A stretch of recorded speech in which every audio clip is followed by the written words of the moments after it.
Здесь каждый экспонат – отражение целой эпохи. Еще одно важное пополнение музея – бронзовый кинжал, наконечники стрел и дротик.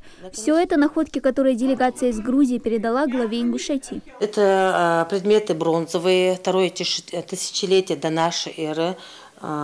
Экспонаты, они принадлежали воину. Здесь бронзовый кинжал. Он принадлежал воину, он обоюдно острый очень кинжал. Также здесь есть наконечник дротика и еще наконечники стрел. Стрелы, они какими-то выпадами, и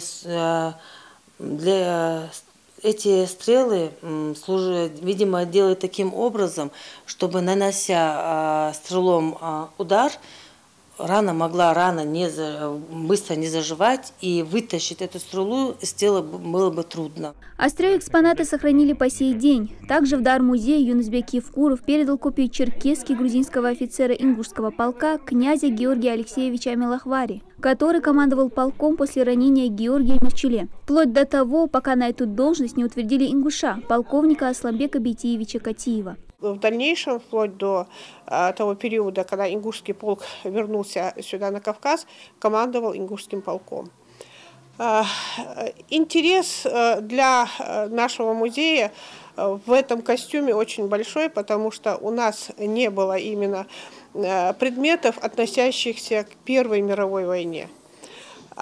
Здесь мы знаем, что полки отличались по цвету башлыка, по цвету внутренней рубашки. Вот здесь ясно видно, что именно башлыки были серые у офицеров ингушского полка.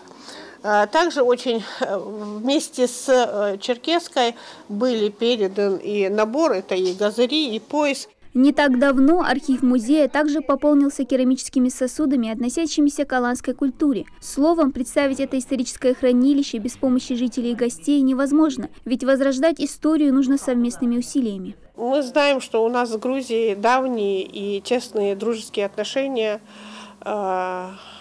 Ингуши всегда могли положиться на грузин, и история у нас во многом очень схожая. И совсем недавно грузинские представители из Грузии были у нас здесь в Ингушетии, встречались с главой республики, были у нас в музее. Их интересовала наша история, их интересовала архивная служба. Вот, в частности, они были приглашены по линии архивного центра. Каждый зал музея краеведения посвящен определенной эпохе, начиная с античного мира и заканчивая современностью. Последние приготовления к выставке завершены. Уже на днях ознакомиться с новыми экспонатами сможет любой желающий. Дана Плиева, Адам Гулоев, Магомед Белакиев. Новости 24.